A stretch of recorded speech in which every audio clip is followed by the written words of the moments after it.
طيب بسم الله الرحمن الرحيم، نصلي على سيدنا النبي صلى الله عليه وسلم. بصوا يا جدعان، احنا النهارده هنراجع على اول وحدتين اللي هي الوحده، ماشي، الوحده الايه بقى؟ الوحده الاولى، ماشي، والوحده الثانيه من حيث الجرامر. تمام؟ ان شاء الله باذن الله هيكون كلام مفصل وهنلم كل حاجه. نسمي الله بسم الله الرحمن الرحيم. اولا يا جماعه، جرامر الوحدتين يعتبر من اكبر الجرامر اللي موجود في المنهج. ليه بقى؟ لانه لامم اغلب الازمنه اللي موجوده عندي. تمام؟ يعني انا عندي مثلا عندي الماضي البسيط، الماضي المستمر، الماضي التام المستمر، عندي المضارع التام، المضارع التام المستمر. خلاص؟ تقريبا كل ازمنه الماضي واخد في المضارع التام والتام المستمر. وفي وسط واحنا شغالين كده اصلا بنشرح هنلاقي في روابط هتجيني كده في النص بتجمع او بتجيب معايا ازمنه المضارع الثانيه برضه. طيب وكمان في الوحده الثانيه هنتكلم عن الكمباراتيفز اللي هي المقارنات. ماشي؟ وموالها بقى يا جماعه. فبسم الله الرحمن الرحيم. بصوا يا جماعه، الوحده الاولى عندي واول زمن فيها كان ذا باست سيمبل، زمن الماضي البسيط. طيب كلنا عارفين ان زمن الماضي البسيط هو عباره عن فاعل الجمله، وبعد فاعل الجمله ده يا جماعه التصريف الثاني للفعل. التصريف الثاني للفعل عندي ليه اكتر من شكل. قد يكون فعل منتظم باضافه دي او اي دي او اي اي دي، وقد يكون فعل شاذ. ولما يكون فعل شاذ يبقى انا قصدت بقى ان ممكن يبقى شاذ متغير وممكن يبقى شاذ ثابت. وركز معايا هنا، انا بقول مثلا التصريف الثاني لما يكون منتظم بالنسبه لي زي الفيرب فيزيت، خلاص، فيزيتد، ستارتد، وهكذا. اما لما يكون الفعل عندي تصريف ثاني متغير، فانا عندي التصريف الثاني من كلمه جو، وينت، هو ده اللي هشتغل عليه. لما يكون عندي ثابت من نوعيه كلمه كات، التصريف الثاني بتاعها كات. التصريف الثاني ده كمان يا جماعه ممكن يبقى عباره عن was وwere، وبعد was were يجيني مين بقى؟ يجيني يا اما noun اسم او صفه adjective او preposition اللي هو حرف يا جدعان، حرف جر. ده شكل تاني لزمن الماضي البسيط. كمان التصريف التاني للفعل ممكن يبقى عباره عن كلمه هاد زائد اسم شيء مملوك، وهاد هنا خلي بالك هتبقى التصريف التاني من كلمه يملك بمعنى امتلك. طيب السؤال بقى، هو انا امتى اختار زمن الماضي البسيط باي شكل من اشكاله دول وانا بحل؟ ماشي؟ بص يا جدعان، معروف جدا في مساله ان اي زمن لما بيجي يتذاكر او بيتحل عليه، يا اما بذاكر اليوسجز بتاعته، الاستخدامات، ودي اللي هنتكلم فيها دلوقتي، يا اما بنشتغل على الكي ووردز اللي هي الكلمات الايه؟ الداله. دي حاجه مبنيه على الفهم ودي حاجه مبنيه على الحفظ. فتلاقيني مثلا في الاستخدامات الباست سيمبل بيتم استخدامه لما تكون الجمله بتعبر عن حاجه اسمها باست اكشن، حدث مضى، او telling a story او a situation اللي هي سرد قصه، او تكون الجمله عندي بتعبر عن past habit يعني عاده مضت. ركز معايا بقى كويس قوي في الثلاث حاجات دول، عشان لما اجي اقول لك انا بقى، لما اجي اقول لك زويل سبيس the femtosecond من غير ما احط لك كلمه داله، خلاص، واجي في الاختيارات اقول لك هل هو discover ولا discovered ولا discovers، هختار مين يعني؟ ولكن ده ادي اختيار، ادي 2، ادي 3، هختار مين؟ على اساس ايه؟ على اساس ايه؟ عشان بتتكلم عن زويل نفسه ايام كان بيخترع، يعني بيتكلم في كام سنه عدت. تمام؟ يبقى بقول تصريف تاني انتهى وليس له اثر.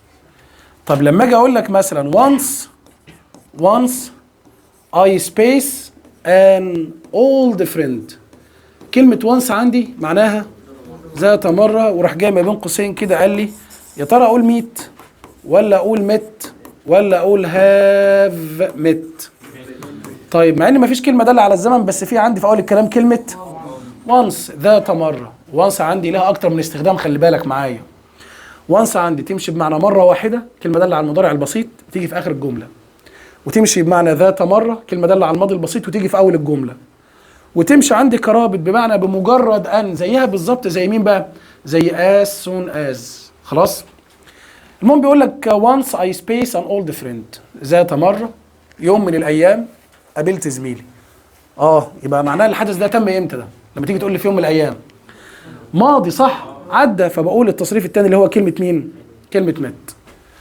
اما بقى يا جدعان لما نيجي لمساله العاده اللي مضت، صلى على سيدنا النبي صلى الله عليه وسلم. العاده اللي مضت دي بقى يجي يقول لك هي العاده في زمن الماضي انك تبدا بعد الفاعل وتحط كلمه used to وتجيب بعدها الفعل في ايه يا جدعان؟ في المصدر. او انك بعد الفعل تحط كلمه او تستخدم كلمه usually بلس التصريف الكام؟ الثاني. كل ده للتعبير عن العاده في الماضي، معناها اعتاد ان. ولما اقول لك اعتاد ان يعني معناها انه دلوقتي ما عادش شغال. طيب يبقى فيرب، يبقى used to بلس الانفينيتيف usually زي التصريف الثاني. ممكن استخدم كلمه no longer. no longer معناها لم يعد، بس دي هجيب بعدها يا اما مصدر الفعل يا مصدر الفعل بلس ايه يا جدعان؟ طب دي زي كده زمانها مضارع صح؟ ما هو العاده عندي في زمن الماضي يا محمد هاني معناها انك تعمل ايه؟ معناها انك بتوصف حاجه كانت في الماضي شغاله دلوقتي ما عادتش شغاله. طب انا لو قلت لك انا ما عدتش بذاكر، ده معناه اني كنت متعود على المذاكره. اذا الاثنين عندي يعتبروا وجهان لعمله واحده يا رجاله. لما اقول لك اعتدت I used to study يبقى معناها دلوقتي ما عادش بذاكر. طب I no longer study اللي هو ما عادش بذاكر، ده معناه ان انا كنت في الماضي بقى ايه؟ بذاكر. طيب الاسلوب الرابع عندي في التعبير عن العاده انك بعد الفاعل تستخدم كلمه دونت لو الفاعل ده جمع، او doesn't لو الفاعل ده مفرد، وتحط طبعا مصدر الفعل باستخدام مين بقى في اخر الكلام؟ كلمه any more او any يا جدعان any longer. تمام يا جدعان؟ طيب وفي اسلوب اخير كده بعد الفعل انك تستخدم was او were، ركز معايا، وبعدين استخدم in the habit of بلس الجيرند. يعني ممكن اقول لك I was in the habit of studying. I was in the habit معناها كانت من عادتي ان انا اذاكر. اللي انا عملته ده يا جماعه دي الاساليب اللي انا بستخدمها للتعبير عن العاده في الماضي. نصلي على سيدنا النبي صلى الله عليه وسلم. السؤال بقى بيجيني ازاي؟ يجيني she space stays up late معناها ايه؟ تسهر. ويقول لي بقى used to، طب عندي doesn't، طب عندي usually، طب عندي no longer. تمام، سلام يا ابني. بص يا مستر، هو والله طالما ان في بعد السبيس في فيرب بلس اس يبقى حضرتك انا ما يلزمنيش used to عشان بيجي بعدها بيجي بعدها الايه؟ طب doesn't نفس القصه بيجي بعدها المصدر. usually تصريف الايه؟ مع ان في حاجه على فكره، ايه رايك بقى؟ ان انا ممكن كلمه usually تستخدم هنا يبقى المقصود بها عاده اصلا في المضارع مش في الماضي. على فكره الاختيار كده يمشي صح. انت لازم تكمل لي الجمله بقى علشان انا ما اتلخبطش كطالب. لان انا لو قلت she usually stays يعني عاده بتسهر، no longer stays ما عادتش بتسهر. طب الاثنين عندي واحد، فرقت ايه؟ مفيش دليل على انها ما عادتش او انها شغاله. فلازم اقول في النص الثاني من الجمله يا جماعه ايه بقى؟ بص كده، اقول as she was. يعني ايه as she was؟ كما كانت تفعل. كما كانت ايه؟ يعني معناها ان انا بنفي عن عاده بقى، مش كده يا جدعان؟ مش ينفع اقول هي اعتادت ان تسهر كما كانت، لا هي لم تعد الان، ماشي يا جدعان، كما كانت تفعل في الماضي. خلاص، بما ان طبعا الفيرب بلس اس فالدنيا عندي بتبقى ايه؟ سهله. طيب يجي بعد كده يقول لك طب نفي العاده، لما اجي انفي العاده دي، والله يا مستر يوزد تو فعل ماضي اصلا يعني، فانا طبيعي هجيب فاعل الجمله وبعدين هستخدم didn't بلس الايه يا جدعان؟ المصدر، اسف، بلس يوزد تو. بس انا هخلي يوزد ايه بقى؟ يوز تو بلس الانفينيتيف. طيب او ان انا هروح جايب بعد الفاعل وهستخدم كلمه نيفر. في الوقت ده يا جماعه بقى مش هستخدم يوز، هستخدم يوزد زي ما هي في زمن الايه؟ الماضي، وبرضه هجيب بعدها الفعل في المصدر. طب النفي ده يا استاذ ينفع معايا في حاجه؟ يجي معاه اسئله؟ قال لك طبعا. هو انا لو جيت وقلت لك شي سبيس نقول do well in exams but now she does.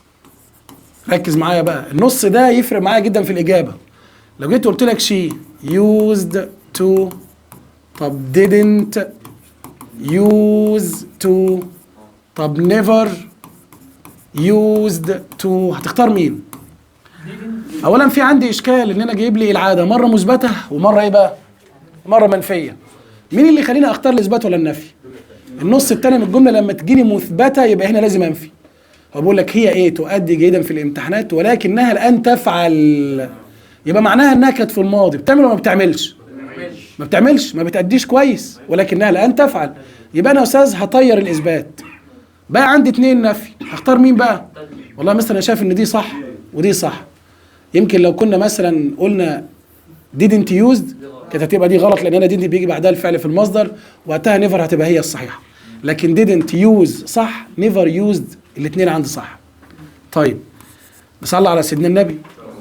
جه بعد كده قال لك ايه؟ قال لك طب ماذا لو كلمه used to حطيت قبلها verb to be اللي هو اما واذا وارى ووذا وير، او كلمه get، او عندي become، ركز معايا بقى، او كلمه grow.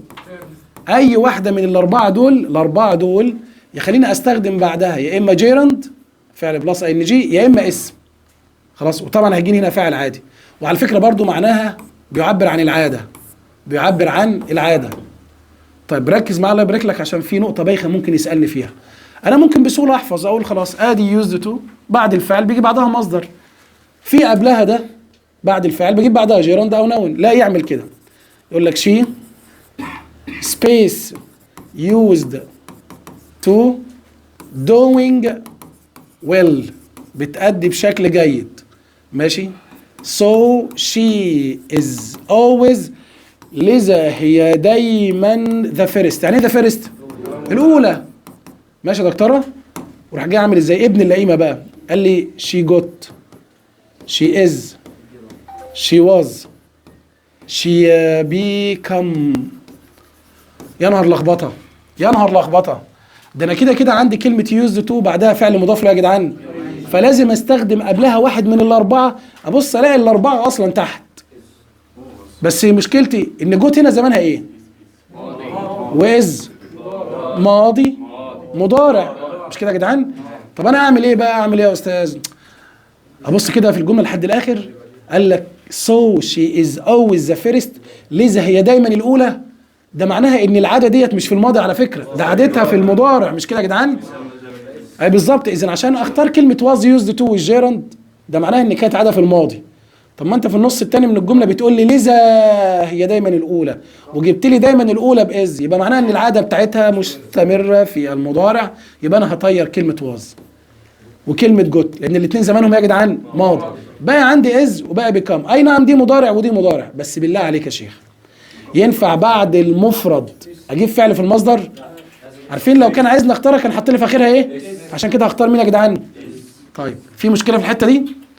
رجع تاني وقال لك طب على فكره بقى used to لو جيت وحطيت قبلها فيرب تو بي بس ممكن اجيب بعدها الانفينيتيف.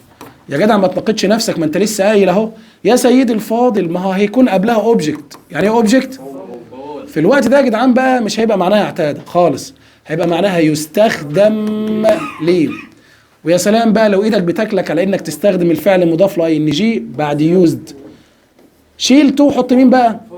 وحط الجيرند يا عم الحاج طالما في اول الكلام مفعول، ماشي يا جدعان، هيجي بعدها او هتيجي بمعنى يستخدم ليه. طيب طبعا لما يجي يقول لك ايه بقى؟ يجي يقول لك needles are used to space with. مين needles ده يا جدعان؟ يعني needles مش needs، مش needy، needles. needles معناها الإبر. are used to space وروح جاي اعمل كده يا جدعان sew ولا sewing. خلاص انا بقى فرحان بكلمة are موجودة يا جدعان، بقى قبل يوزد تو بيجيني الفعل مضاف له. ما انت بقى ما انتش واخد بالك ان كلمه نيدل ديت بمعنى ابره. الابره بقى اعتادت ان تخيط ولا تستخدم في التخييط؟ اذا هي مفعول، فطالما في ار حتى لو في ار اقصد برضه هجيب الفعل في ايه يا جدعان؟ في المصدر. طيب ركز معايا، يسيبني في حالي بقى كده خلاص ومفضيني؟ يقول لي لا حضرتك، لا سيادتك. ايه بقى؟ يقول لك على فكره انا ممكن استخدم كلمه يوزد واستخدمها كصفة. وده اللي حصل عندي يا جدعان في 2021 2020 حاجة زي كده. ازاي يوزد لوحدها من غير تو كصفه؟ على فكره هي في الوضع ده التصريف الثالث، وانا عندي قاعده بتقول لي ان التصريف الثالث من اي فعل يا جدعان بيبقى صفه. يعني انا مثلا كلمه يوزد وعلى وزن مفعول، يوزد التصريف الثالث من يستخدم يبقى معناها مستخدم. رايت لما اجيب التصريف الثالث ريتن يبقى معناها ايه؟ مكتوب. لما اقول لك ايت التصريف الثالث منها ايتن اسم مفعول تبقى معناها ماكول، مش كده؟ وهكذا بقى يا سيدي. المهم هي صفه. ايوه ايه اللي حصل يعني في الامتحان؟ عمل كده وقال لك سبيس كارز ار تشيب تو باي، رخيصه في الشراء، وراح جاي في الاختيارات قال لي يوز وقال لي يوزنج وقال لي يوزد. تمام؟ طب اعمل ايه انا بقى يا جدعان في الحته زي دي؟ بص يا ريس، لو انا استخدمت يوز يبقى ده فعل امر، مش كده يا باشا؟ فعل امر بمعنى ايه؟ استخدم. طب لو قلت يوزنج تبقى اسم فاعل. استخدام السيارات يكون رخيص، يعني انا لو ترجمتها كده. لكن يا جماعه هنا معلش السيارات هنا موصوف، وكلمه يوز دي هنا مالها بقى؟ صفه بمعنى مستخدم. يبقى على بعضها اسمها ايه بقى يا جدعان كده؟ السيارات المستعمله او المستخدمه بتكون رخيصه في الشراء، مش كده يا جماعه؟ طب يقول لي تمام كده ومفضينا؟ لا، يقول لي طب ايه رايك بقى يا ريس ان 2019 راح جايب حته كده في كلمه يوز تو، خدنا احنا قدام لما قلنا الفرق بين كلمه يوزد تو وبين كلمه وود. حد فاكر؟ الاثنين دول يا جدعان معناهم اعتاد ان. خلي بالك معايا، الاثنين دول معناهم اعتاد ان. طيب يا جدعان، وكلا الاثنين عندي بيجي بعدهم الفعل في المصدر، وجابهم في الامتحان تحت بعض او جنب بعض، وقال لك يلا هستخدم دي ولا دي. الطالب بقى يا جدعان يقول لك يا استاذ هما الاثنين معناهم اعتاد ان مفيش فرق. بس انا بقول لك ان ما اجتمعت كلمه وود ويوزد تو في اي اختياري الا وكانت يوزد تو هي الاصح. ليه بقى؟ لان كلمه وود عندي ما بتجيش في النفي. يعني لما اجي انفي العاده بقول didn't use to، ما ينفعش اقول wouldn't. كمان ما بتجيش في السؤال لما اجي اقول هل فلان اعتاد على، ما ينفعش اقول would فلان used to، بقول did he used to. كمان يا جدعان ما بتجينيش مع افعال الحاله. مع افعال الايه؟ افعال الحاله اللي هم 5 انواع في الانجليزي، مش كده؟ اللي هم بقى افعال الادراك، افعال الحواس، افعال الملكيه، افعال المشاعر، مش كده يا جدعان؟ وافعال القياس. طيب ما ينفعش اقول يعني would enjoy would love would be، ما ينفعش. انما كل اللي انا بنفيه مع would اصلا اساسي مع مين؟ مع used to. طب في حاله بقى بتقول لي على فكره ان ممكن would تبقى اصح من كلمه used to، ولما يجوا الاثنين في اختياري اختار would وما اختارش used، رغم ان used معروف انها اعم. قال لك ايه بقى؟ قال لك كلمه would بتستخدم مع حاجه اسمها العاده المتكرره، انما كلمه used يا جدعان بتستخدم مع حاجه اسمها العاده الثابته. وانا عايزك تبص في المثال ده وتميز معايا. هو انا لما اقول لك I space go to visit Alex every summer كل ايه يا جدعان؟ كل صيف. ويقول لك I space ماشي يا جماعه كده live in Alex ماشي any childhood. بالله عليك يعني في الجملتين دول عايز اقول اعتدت على، في عندي 2 بيعبروا عن العاده، اختار مين مع مين؟ لما اقول لك I go to visit Alex every summer معناها ان انا مش قاعد في اسكندريه وبروحها كل ايه؟ كل صيف. يعني موسم يا استاذ في قلب ال4 مواسم، فده خليني اروح على مين؟ انما عايش في اسكندريه، عايش في اسكندريه دي معناها عاده ايه؟ عاده ثابته، فاحط كلمه مين يا جدعان؟ used to. صلى على سيدنا النبي صلى الله عليه وسلم. طيب خلي بالك بقى من شويه التركات اللي تخص الزمن الماضي البسيط، الا وهي عارفين احنا I'd rather معناها افضل، ومعاها عندي I wish يا ليتني، ومعاها عندي it's time معناها لقد حان الوقت، وفي عندي الفعل suppose معناها افترض لو. المهم يا جماعه قال لي ايه بقى؟ قال لي ان ال4 مصطلحات دول لما بيجيني بعدهم subject بيراعى ان بيجي التصريف الكام يا جدعان؟ الثاني للفعل. استثناني من الليله دي يا جماعه الكلمتين دول. مالهم يعني؟ على راسهم ريشه يعني؟ قال لك لا حضرتك ممكن بعد الفاعل اللي هيجي بعدهم بدل ما احط التصريف الثاني هستخدم هاد زائد التصريف الكام يا جدعان؟ بس الكلام ده بشرط ان يكون فيه كلمه داله على الايه بقى؟ على الماضي. يا سلام. اذا لما اجي اقول لك I wish I space a car. ماشي يا جماعه؟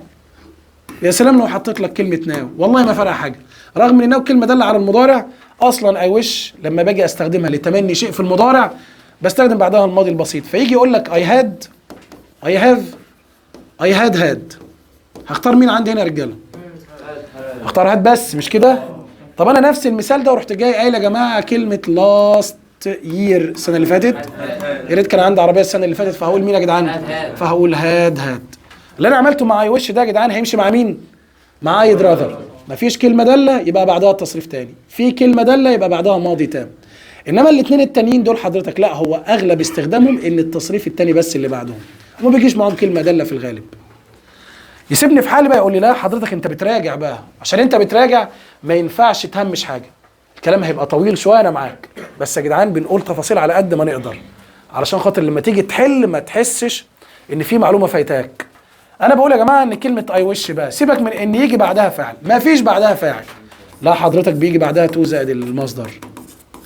طب انا عندي يا استاذ كلمه اتس تايم، اتس تايم ما فيش بعدها فاعل، حضرتك هي زي وش بيجي بعدها تو بلس الانفينيتيف.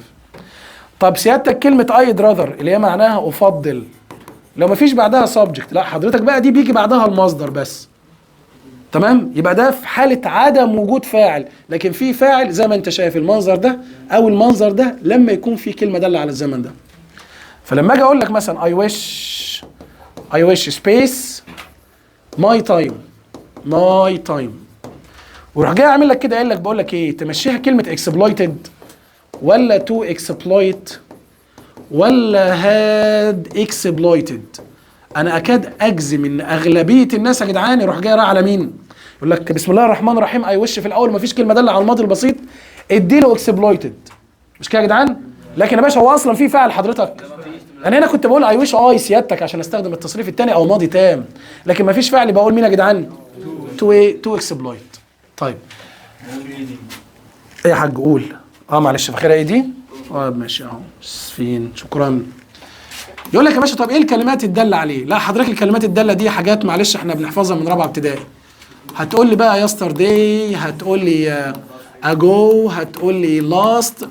طبعا يا جدعان الفارق ما بين اجو ولاست ان اجو الظرف بيجي قبلها ولاست الظرف بيجي ايه؟ بعدها. يعني اقول 2 ويكس اجو لكن انا اقول لاست ويك. مثلا اقول اير اجو هنا اقول لاست يير. او في عندي بقى ان ذا باست معناها في الايه؟ في الماضي، وفي عندي ان طبعا وتاريخ او سنه ماضيه. ولكن يا جماعه اللي بيتوه عن دماغنا اغلبنا، لان دول المشهورين عندي في الانجليش فيما يخص الزمن، انك بتنسى دايما كلمه اسمها ذا اذر داي. وذا اذر داي يا جدعان زيها زي يسترداي في المعنى. وبتنسى كلمه بريفيوسلي، وعلى فكره بتنسى كلمه فورمرلي معناها سابقا. ماشي يا جدعان؟ فورمرلي. طيب كمان بتنسى ان انا ممكن استخدم this morning this evening this afternoon. وعلى فكره بتنسى ان انا ممكن استخدم كلمه ذات وبعدها ظرف زمان، ذات ويك ذات داي ذات يير وهكذا. على فكره كمان بتنسى ان في اداه استفهام اصليه اسمها هاو لونج اجو، وده يا جماعه بحكم وجود اجو لازم يكون السؤال مبدوء بفعل مساعد مين يا جدعان؟ يكون ديد. ماشي يا دكتوره؟ صلى على سيدك النبي صلى الله عليه وسلم. طيب الكلمات الداله فيها شغل يا استاذ حضرتك، يعني فيها حاجه جديده؟ لا، هو ممكن يروح جاي عامل معايا الحركه دي اللي هو مثلا ماي داد، ماشي، بوت a car 3 weeks، ويعمل كده ويروح جاي قايل لي كلمه بيفور، ولا نمشيها لاست، ولا نقول سينس، ولا نقول اجو. الله، وعايز مني ايه هنا؟ حضرتك عايزك تركز في اول الجمله. مش انت شفت بوت اهي تصريف تاني؟ حضرتك عرفت انه ماضي بسيط. مين في دول مع الماضي البسيط؟ انت اوتوماتيك هتطير كلمه مين؟ لان سنس مضارع تام.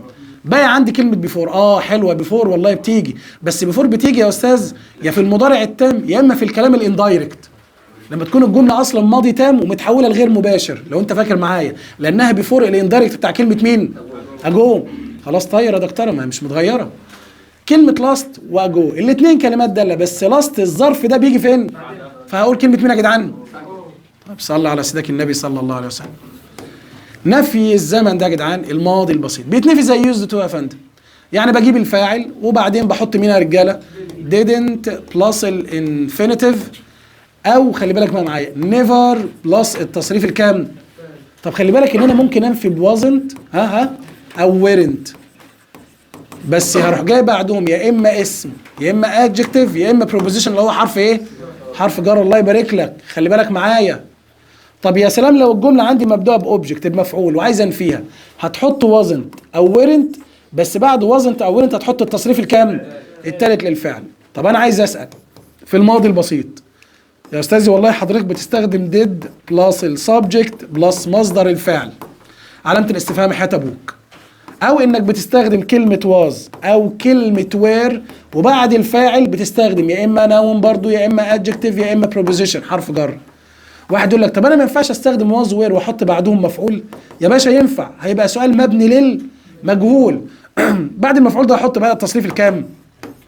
الثالث. وصلى على رسول الله في الحته دي. واحد الله. يقول لك ايه بقى؟ يقول لك مام سبيس هابي when dad didn't give her، لما ابويا gave او give انا اسف give her home expenses. حد عارف يعني ايه expenses ده يا جدعان؟ expenses دي معناها مصاريف. امي كانت ايه سعيده لما ابويا ما رضيش يديها مصاريف البيت. طبعا يا جدعان راح جاي عامل ازاي؟ قال لي was، قال لي is، قال لي didn't، خلي بالك معايا، قال لي never، وبعدين قال لي wasn't. يا نهار اختبار في الفهم يا جدعان. واد بيقرا الجمله دي يا جدعان فلمح انها ايه؟ في زمن الماضي البسيط، علشان خاطر النص الثاني من الجمله من اول كلمه مين؟ when that didn't. المهم يا جماعه من غير ما يهبط بقى ولا يفتي، بص في اللي بعد النقط الاول لقى كلمه مين؟ كلمه نوعها ايه؟ صفه، فعرف ان الصفه عندي لا تنفى بديدنت، عشان دي انت عايزه الايه؟ الانفينيتيف، ونيفر عايزه ايه؟ الله. بقى عندي ودي ماضي فمش تنفع عندي مين؟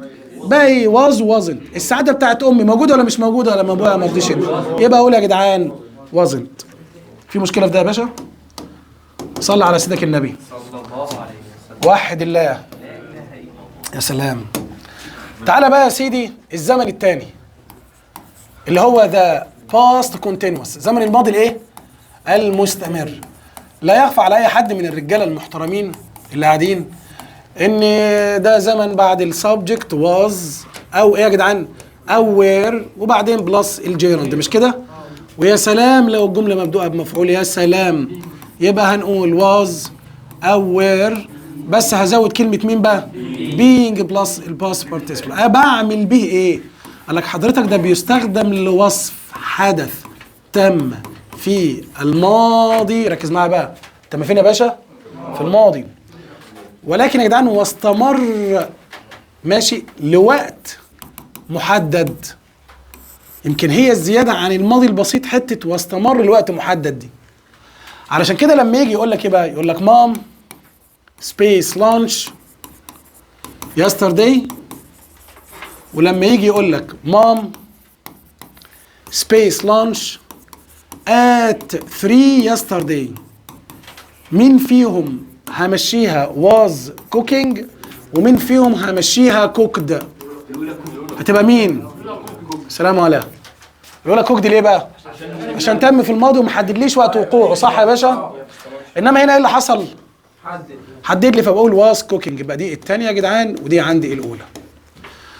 علشان خاطر اختصر لك الكلام بشكل مفيد، من الكلمات المشهوره الداله على استخدامي للماضي المستمر هو ان اشوف في الجمله كلمه مين بقى؟ all، ماشي، او كلمه هاتوا رقم ساعه، او عندي فروم، وخاصه بقى الساعات من ساعه لساعه معينه، او بتوين ساعه اند ساعه. طيب دي الكلمات الداله عليها عشان بس ما نهريش كتير. ولكن في وسط الكلمات الداله دي راح جاي عامل ازاي؟ جاب لي مثال قال لي من 1983 ماشي تو 2011 مبارك الله يرحمه بقى سبيس ايجيبت. ولقيته يا جدعان في الاختيارات بيقول لي مبارك رولد، يعني ايه رول؟ وقال لي واز رولينج. انا راجل بتفكيري البسيط لما اشوف من والى هقول دي فتره استمرار، مش كده يا باشا؟ انما لما اجي افكر شويه معلش بقى استثنى لي حته صغيره كده. قال لك على فكره لما تكون فروم تو اللي هي بتاعت الماضي المستمر جايه مع السنين بتبقى ايه يا باشا؟ بتبقى ماضي بسيط، مش كده بايه؟ فهتبقى ايه يا جدعان؟ رولد، عشان السنين كلا السنتين ايه؟ ماضي. برافو عليك يا ريس. طب شغال الحمد لله. في مشكله يا جدعان فانا بشرحه دلوقتي ده؟ مش فاهم ايه ولا حاجه. لما يقول لي من ما هي دي قاعده بقى للاسف، يعني دي حاجه مش ايه، انا مش مسيطر عليها. قال لك فروم تو لما بتيجي مع السنين ماضي بسيط. طب مع الساعات، مع الايام، مع الشهور يبقى ماضي مستمر. خاصه لما يقول لك مثلا ايه من اكتوبر لمايو 2023 يبقى حدد لك وقت معين في قلب الزمن نفسه، الحدث نفسه. خلاص. انما سنين زي كده بالمنظر ده لا، هي ماضي ايه؟ ماضي بسيط. طيب يرجع ويقول لك ايه؟ يقول لك طب معلش يا جدعان، في عندي ما بين الماضي البسيط والماضي المستمر في روابط، في علاقه. العلاقه دي بتقول لك ايه بقى؟ ان بيربطهم ببعض وايل معايا از معايا جاست يا جدعان، جاست از، ومعايا كلمه مين بالمره؟ 10 على 10. ايه بقى القصه؟ القصه ان الاربعه دول يا جدعان بينما عندما، في عندي حالتين بعد ما صلى على رسول الله، حالتين هنشرحهم بيخصوا اللعبه دي. الحاله الاولى بتقول لي ان كلا الاربع روابط في الحالتين اللي هشرحهم بيجي بعدهم present continuous past continuous اللي هو الماضي في كلا الحالتين. ها بس قال لي في حاله ممكن تيجي بعد الباست continuous تحط past simple اللي هو الماضي احنا خدناها بقى دلوقتي، والناحيه الثانيه برضو نفس الكلام بقى يبقى ماضي مستمر زي ده. الفارق ما بين الاثنين فرق هو يا جدعان مين اللي بيقطع على مين الحدوث؟ حبيبي ده هي يا استاذ معناها ان احدهم بيقطع الاخر، واحنا عارفين مين اللي بيبوخ على مين اصلا؟ البسيط هو اللي بيبوخ على مين؟ انما يا استاذ مستمر ده معناها ان كلاهما استمر سويا. اذا عشان كده لما اجي اقول لك while I was having lunch، وانا باكل الغداء داد سبيس مي، وليه في الاختيارات تروح جاي عامل ازاي بقى؟ يقول لي cold ولا was calling، تبقى مين يا جدعان؟ انا بقى عايزك انت اللي تشوف هل كلمه وايل كده دي ماضي مستمر اهو، ان ده بتاع ماي داد ده يستمر مع الاكل ولا يقطع الاكل حدوث. عشان كده اختار مين يا جدعان؟ اللي انا عملته مع وايل يمشي مع الكل مفيش اي اختلاف. طيب واحد الله يا سيدي. طب مش ممكن الروابط دي تيجي في النص؟ يا عم والله بتيجي في النص عادي، بس يوم ما تيجي في النص اللي قبلها مين؟ يا ماضي بسيط لو ده هيقطع ده، او ماضي مستمر لو كل حدثين مالهم يا جدعان شغالين مع بعض في نفس الوقت. طيب لان يا جماعه استثنى لي كلمه وين، استثنى وين. ايوه ايه الاستثناء اللي حصل بعد ما تصلى على سيدنا النبي؟ الاستثناء اللي حصل بقى قال لك ان وين لا ماشي على حل شعرها. قلت لك المصطلح ده قبل كده، وهنا المقصود بيه ان ممكن يجي بعد باست سيمبل ثم باست كونتينوس او العكس. عارفين ايه العكس يا جدعان؟ يعني ممكن ابدا بالمستمر الاول والبسيط الاول. اللعبه عندي مالهاش علاقه بمين قبل مين. اللعبه عندي يا شطه معناها ان انا بعمل ايه؟ ان انا بشوف الحدثين ماشيين مع بعض ازاي، واحد بيقطع الثاني بغض النظر عن الرابط. ماشي يا دكتور؟ بغض النظر عن الرابط واحد بيقطع الثاني، يبقى اللي بيقطع ماضي بسيط واللي اتقطع ماضي مستمر. اللي بيقطع بقى جه الاول جه الثاني انا مش فارق لي، بس انا فاهم ان الحدثين في واحد شغال والثاني قطعه. اللي قطع ده هو في الاول خليه بسيط، هو الثاني خليه بسيط، مش فارق معايا.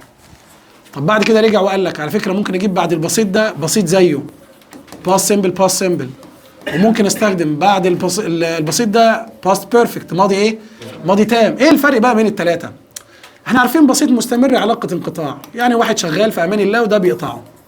طب بسيط دي علاقه تزامن يعني كده الاثنين بدأ سويا.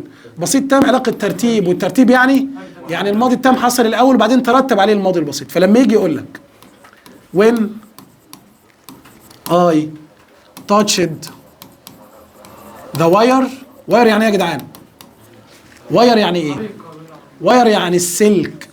لما لمست السلك ماشي يا جدعان اي سبيس اشك. عارفين شك يعني ايه يا جدعان؟ شك يعني صدمه كهربته. راح جاي عامل كده قال لي اي فيلت مع واز فيلينج يا جدعان مع هاد فيلت. لك ان تتخيل ان الثلاث اختيارات ينفعوا. لا ينفعوا من حيث القاعده، لان انا عندي كلمه مين بعدها ماضي يا جدعان. بعد الماضي البسيط اجيب ماضي بسيط، ماضي مستمر، ماضي تام زي ما انا عايز، مفيش مشكله. ارجع بقى لحته ان انا ايه؟ افهم علاقه الازمنه مع بعضها. ماشي يا دكتور؟ يطلع عندي مين بقى؟ يطلع عندي يا استاذ ان لما لمست السلك حسيت بصدمه، دي علاقه ايه يا جدعان؟ كلا الاثنين تموا مع بعض، فبقول كلمه. طب انا لو قلت واز فيلينج، خليني هبت مثلا وقلت واز فيلينج، ايه اللي كان هيحصل؟ هيحصل ان حضرتك انا كنت مستمر في الكهرباء ولما لمست بطلت كهرباء. ماشي، واخد بالك؟ ده منطق. طب انا لو اخترت هات فيلت كان اللي يحصل؟ يبقى انا حسيت بالكهرباء قبل ما اتكهرب، اللي هو سلخت قبل ما اذبح. ماشي، ممكن حاجه زي كده؟ طب مش هتيجي طبعا، فبقول فيلت. طيب صلى على سيدنا النبي صلى الله عليه وسلم. يرجع يا جدعان ويقول لي ان كلمه وايل لها حكايه كده، حكايه بسيطه. بتقول لك ايه الحكايه دي؟ الحكايه بتقول لك ان وايل لو ما فيش بعدها سبجكت بيجيني بعدها الفيرب بلس اي ان جي، او يجيني بعدها نون اللي هو الايه، بس بشرط ان يكون بينها وبين الاسم في بروبوزيشن. يعني ايه بروبوزيشن؟ حرف جر. لكن يجي اسم كده على طول، لا مؤاخذه حضرتك، دي شغلانه مين؟ شغلانه مين يا جدعان؟ ديورنج. هي سيادتك اللي بيجي بعدها مين على طول يا جدعان؟ اسم. خلاص. رجع وقال لك طب على فكره بقى، ركز معايا في المثال اللي جاي ده، عامل نقط كده وقال لك سبيس وركينج اورز. يعني ايه وركينج اورز يا جدعان؟ ساعات العمل. اي فيلت تايرد، انا حسيت بالايه يا جدعان؟ بالتعب. يا لهوي بقى يا جدعان، اغلب العيال اول ما تشوف فعل مضاف له ويحط لك وايل وديورنج في الاختيارات يجري على كلمه مين؟ لكن يا جدعان ما خدش باله ان ده كلمه على بعضها اسمها ساعات العمل، اسم كامل، فبحط على اساسها كلمه مين؟ ديورنج. طيب صلى على سيدنا النبي صلى الله عليه وسلم. طيب لما يجي يقول لي مثلا سبيس اون ا هوليداي، اون ا هوليداي اي ونت ايفري وير، يعني ايه بقى الكلام ده؟ قال لك لما كنت في اجازه رحت في كل حته، ويحط لك وايل وديورنج. هحط مين بقى؟ في عندي حرف جر، فهتبقى مين يا جدعان؟ فهتبقى وايل. يا سلام بقى، يا سلام لو عايز يحفل عليك التحفيله السليمه. لما اروح اعمل ازاي؟ يقول لك على فكره بقى كلمه وين او الرابط وين برضو بيجي بعده فعل مضاف له، زي ما وايل برضو بيجي بعده فعل مضاف له. ايه المشكله؟ طب انا هعمل ايه؟ يعني انا كده كده ديورنج مختلفه اهي، بس يجي يقول لك سبيس سينج ا سنيك، انا شفت تعبان يا جدعان. اي شاوتد، يعني ايه شاوتد يا رجاله؟ يا نهار ازرع، رقعت بالصوت. ويحط لي كلمه وين ووايل في الاختيارات مع الديورنج. انا كده كده مش هختار كلمه ديورنج، خاصه ان الفعل مضاف ان جي بعديه مفعول مش اسم. خلاص. اجي انا بقى يا جدعان افضل اهري بقى في دماغي، ما ده فعل مضاف لان جي يا عم الحاج، هيفرق ايه الكلام؟ يفرق ان كلمه وايل عشان اجيب بعدها ان جي يا عم امير لازم يكون الفعل قابل للاستمرار، بياخد وقت في حدوثه. وعشان استخدم وين بعدها فعل مضاف لان جي لازم الفعل يكون فعل لحظي. يعني ايه لحظي؟ يعني ما بياخدش ايه وقت. بالله عليك يا شيخ، رؤيه التعبان بتاخد وقت؟ ينفع اقول بينما ارى ولا عندما رايته؟ لان الرؤيه ده يا جدعان ده جزء من اللحظه، يعني بلمحه بعينيا كده، فاختار كلمه مين عليها؟ كلمه وين. ويا سلام بقى لو عايز يحفل التحفيله السليمه، يقول لك ايه؟ يقول لك طب وايل سبيس ماي سيستر was cooking، ويروح جاي قايل لك while studying ولا while I was studying. تيجي بقى حضرتك ايه؟ حضرتك الاستاذ قال لنا ان كلمه while لو ما فيش هنا فاعل احط فعل مضاف له ان جي. طب ما انا جبت لك جمله ثانيه فيها فاعل وفيها ماضي مستمر اللي بيجي بعد while اساسا. القصه كلها مرتبطه بمين بقى؟ مرتبطه بمين عندي يا عم عبد الله؟ مرتبطه بان انا اشوف الفاعل ده ينفع يقوم بالفعل ده وده في نفس الوقت الاثنين ولا لا. لو ده ينفع يقوم بده وده اختار له اي ان جي بلا تفكير. لو انا شايف ان ده وده الفاعل ماي سيستر ما ينفعش يقوم بيه، يبقى هتختار الجمله اللي فيها فاعل زياده، فيها فاعل جديد، عشان اختي مش هتجمع بين الاثنين. طب المذاكره والطبخ ينفع واحد يجمعهم؟ عشان كده هختار الجمله اللي فيها ايوه اي واز ستادي. مفهوم اللعبه دي يا جدعان؟ صلى على سيدنا النبي صلى الله عليه وسلم. طيب يروح جاي خاتم لي الحوار بسؤال كده، يقول لك ايه؟ يقول لك على فكره I was waiting at a cafe، انا كنت مستني في قهوه while my car space. ويجي بقى كده يقول لك ايه؟ يقول لك was repairing.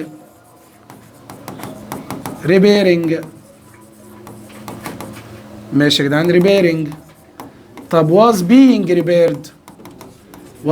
repaired. حياة امك يا شيخ هتختار ايه في الاثنين؟ تختار ايه؟ مش انا عندي وايل يا جدعان اهي، مش ده ماضي مستمر؟ طب ما الانتظار بيستمر مع التصليح، الاثنين شغالين. اضرب دي يا عم الحاج. لا حاسب، ده انت حاطط مين بعد وايل؟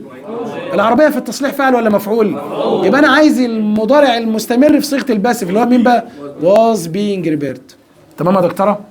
طيب نصلي على سيدنا النبي صلى الله عليه وسلم. طب يا بيه مثال اخير عشان خاطر يبقى خلصنا الليله دي كلها. يروح جاي عامل ايه معاك في المثال؟ يقول لك ان كلمه وايل احنا اتفقنا ما فيش فاعل بجيب جيران. طب ايه رايك ما ينفعش اجيب بينج والتصريف الثالث؟ ينفع والله يا دكتور. قال لك لو الجمله الثانيه مبدوءه بسبجكت اجيب جيراند بعدها لو ما فيش هنا ضمير، ولو الجمله الثانيه مبدوءه باوبجكت اجيب بينج والتصريف الثالث لو ما فيش هنا ضمير. يعني ايه؟ يقول لك كده وايل سبيس اي فيلت ماشي جود، وراح جاي في الاختراع كده يقول لك واز اكزامينينج. اكزامينينج اللي هو الفحص مش كده؟ ويقول لي اكزامينينج، يقول لي بينج اكزاميند. ما تتسربعش بقى وتستعجل ماشي يا ريس، وتروح جاي طالع جري اول ما تشوف فايل ماضي مستمر اهي يا استاذ. يا ابني ما فيش اصلا ايه يا ابني؟ فاعل. ما فيش فاعل يبقى انا هختار. ما فيش ضمير عموما يعني، يبقى انا اختار يا دي يا دي. اجي بقى يا استاذ ابص كده في ده. هل يا استاذ انت بتقول يا محمد يا جمال؟ ايوه بالظبط انا اللي فحصت. ايوه برافو عليك انا اللي فحصت. ابوس ايدك. طيب يقول لك ماشي. طيب يقول لك اثناء ما كنت افحص انا اللي حسيت اني كويس، يعني انا اللي بكشف على الناس وانا اللي بقيت كويس، ولا انا اللي اتكشفت؟ اللي اتكشفت ايه يا عم؟ اتكشفت ايه يا عم؟ يا ابني انا اللي كشف عليا يا ابني الله يحرقك. هتبقى يا جدعان بينج ايه؟ بينج اكزامد. لا اله الا الله سيدنا محمد رسول الله. الزمن الثالث يا جدعان ذا بريزنت بيرفكت، زمن المضارع الايه يا جدعان؟ ايه التام؟ وحد الله. صلى على سيدنا النبي صلى الله عليه وسلم. عباره عن فاعل الجمله وبعدين هاف او هاز بلس التصريف الثالث. ويا سلام لو الجمله مبدوءه باوبجكت يبقى هاف او هاز بين بلس التصريف الثالث. بستخدمه ليه؟ شافه كده من غير ما يكون في كلمات داله. لو انا فهمت ان الجمله بتصف حدث تم في الماضي يا جماعه وله اثر في الحاضر. باشا هو انا لو قلت لك مثلا ماي فريند زميلي يا استاذ is dancing happily، يعني ايه is dancing happily؟ بيرقص من الايه؟ من الفرحه يا جدعان. هي سبيس ماشي لامبورجيني. لا اله الا الله لا اله الا الله. واقول يا جدعان he won he wins he has won. ليه هتبقى has won؟ انت مش بتقول لي زميلي بيرقص دلوقتي من الفرحه وخليت الرقص بتاعه في المضارع؟ طب سبب الرقص اللي انا شايفه قدامي دلوقتي حدث تم امتى؟ في وقتها ولا قبلها؟ قبلها. والرقص اللي انا شايفه قدامي ده له اثر، فبقول يا جدعان has won. طيب ماشي. يرجع يقول لك طب هو ملوش كلمات داله؟ لا حضرتك له كلمات. هي مش كلمات داله بالمعنى الحرفي يعني، ولكن سيادتك بص بقى خد عندك يا سيدي الفاضل. فاكر معايا كلمه اوريدي بالفعل، وعندي كلمه نيفر معناها ابدا، وعندي كلمه جاست معناها يا جدعان حالا. ماشي؟ طيب سيبها حطها. شوفش بالله البسه بقى وخلاص. كمل.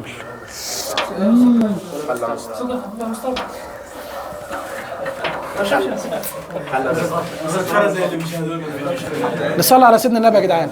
صلى على سيدنا النبي. يقول لك الثلاثه دول يا باشا لما تيجي تستخدمهم في زمن المضارع التام لهم شرطين استخدام، ان هم بيجوا فين بقى؟ في الاثبات ماشي، وبيكون مكانهم في الجمله بعد مين يا جدعان؟ بعد هاف او ايه؟ او هاز. باستثناء عندي كلمه مين؟ كلمه مين؟ اوريدي اللي ممكن تجيني في اخر اللي يا جدعان السؤال، بس اذا كان السؤال ده الغرض منه لايه؟ يعني لقيت في الجمله عندي كلمه اوه ماي جاد انكريدبلي انبليفبل اي كانت بليف وهكذا. وكمان بستثني كلمه نيفر انها بتستخدم كتير قوي لما يكون الجمله اللي بعدها فيها مساواه باز الصفه از، او فيها كامباراتيف اللي هي الصفه في اخرها اي ار ثم كلمه مين يا جدعان؟ ثم كلمه ذان.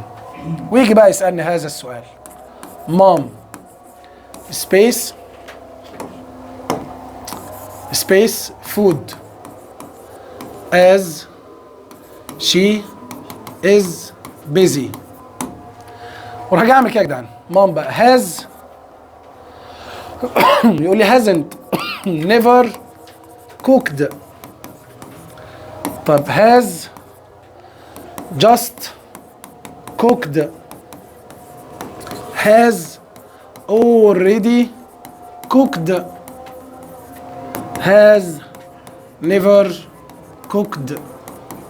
تعال بقى حضرتك، الجملة دي محيرة جدا جدا. الأربع اختيارات عندي كلهم مضارع تام، كلهم فيهم هاز وكلمة دل على المضارع التام من الثلاثة وفي تصريف ثالث. بس أنا في عندي مشكلة في واحدة فيهم يا جدعان، إيه هي بقى؟ إن الأولى دي فيها إشكال. مالها؟ منفية. ينفع أقول إذا hasn't never؟ هاو كام يا باشا؟ ما هي نيفر في حد ذاتها أصلا نفي، واخد بالك؟ طير دي. أبص أنا بقى يا جدعان، أنا راجل حفيظ. فالحفيظ يقول لك والله يا أستاذ الكلمات الدالة جاية في مكانها مظبوط عادي بعد هز والدنيا إيه؟ زبادي في الخلاط. عزيزي المحترم لما قلت لك في النص الثاني انها مشغوله، طبخت ولا ما طبختش؟ طب لو قلت هي مشغوله مثلا يا جدعان، مشغوله في كليننج، يعني ايه كليننج؟ يبقى اقول ايه يا جدعان؟ يبقى الاخيره. رغم ان الكل عندك ينفع عادي من حيث الشكل، بس من حيث المعنى انا عايز نفي اكتر منه يا جدعان، ايه؟ قاعده. طيب صلى على سيدنا النبي.